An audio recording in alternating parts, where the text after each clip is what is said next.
We saw public trust in institutions come into the COVID pandemic already at lows, and record lows in some cases, for example, with media. And then after the pandemic, it just accelerated a lot of those trends. But I feel like for the left, it wasn't really until the Biden scandal that the dam broke, and institutional trust and the sort of built-in goodwill that Democratic voters who have rewarded loyalty very often in the past had towards an Andrew Cuomo.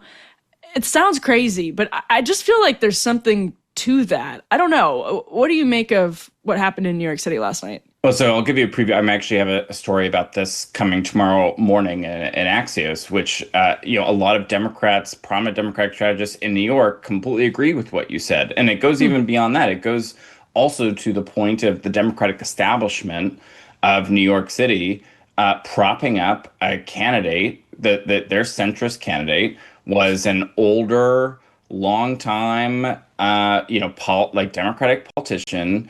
Well, you're telling me he's old, but he has a nipple ring, Alex. So he's hip, at least. He's young at heart. I had memory hold that factoid, and I'm now upset at you for reminding me. I had to think about it, so you did. Yeah, grateful. And I think there was this idea that it's like, he's the best, and we're just going to pour money into him, and we're going to ignore, our voters, right? Like the voters were very clearly not completely on board with this idea. I mean, he did have to resign for a reason from being New York governor, and the entire Democratic establishment just sort of sleptwalked into this situation where now it is crazy that both of the leaders, the Democratic Party, and both houses of Congress are both from New York, and they both did not endorse the Democratic nominee for New York City mayor today. They said they praised his campaign. They said, we're going to talk later, but they didn't endorse him. I mean, that's shocking, and that's crazy. And I do think there is something, where the Democratic establishment is just convinced this is the best candidate.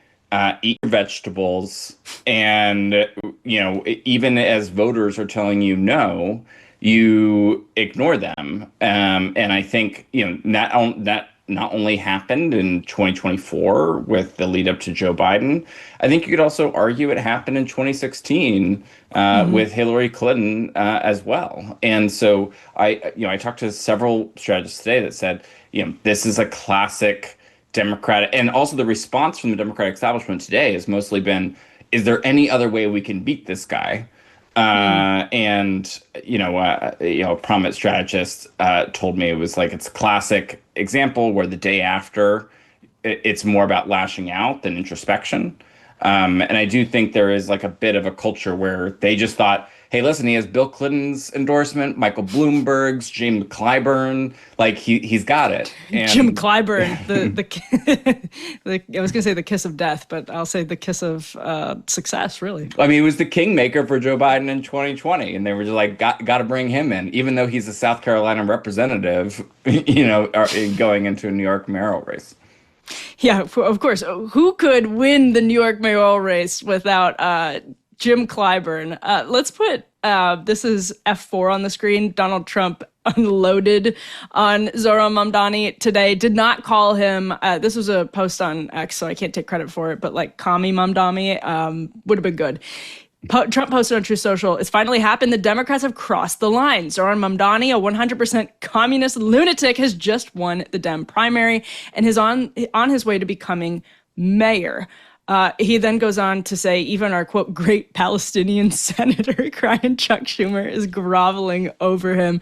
Yes, this is a big moment in the history of our country. But Alex, what's interesting is that contradicts what you just laid out, that Democratic leadership is really hesitant to embrace Mamdani. That's obviously true. Another president that said nothing about Zohran Mamdani actually sees himself as the leader of the party still, and that would be Barack Obama. Said absolutely nothing about him. So the establishment wing of the Democratic Party does not fully want to own the democratic socialism of Zohran Mamdani so far. But in a weird way, and I'm curious for your take on this, that's that might be what helps him. It depends on what Cuomo does, but there's this interesting balance, this tightrope he now has to walk between culture war issues and the economy. His primary was all about the economy. His campaign comms director told me last night it was a quote unquote relentless focus on the economy that put them over the edge. And I feel like that just it's extra hard to do that when you're running against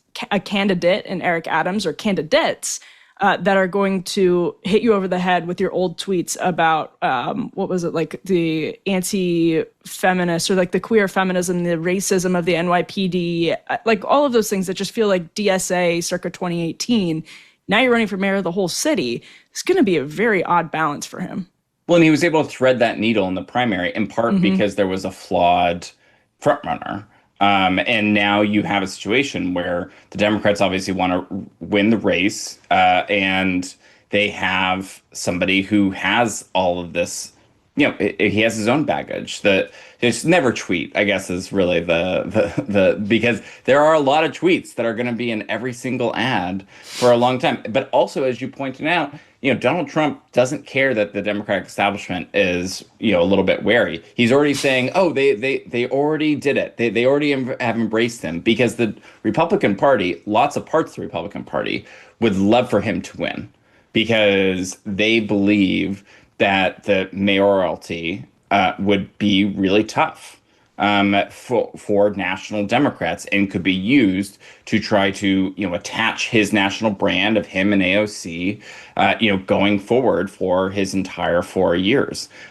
But your also point is true, which is that his entire primary was really speaking to what I think some of the establishment figures just did not recognize, is the incredible anger among the Democratic base, and not just over cultural issues, over economic issues.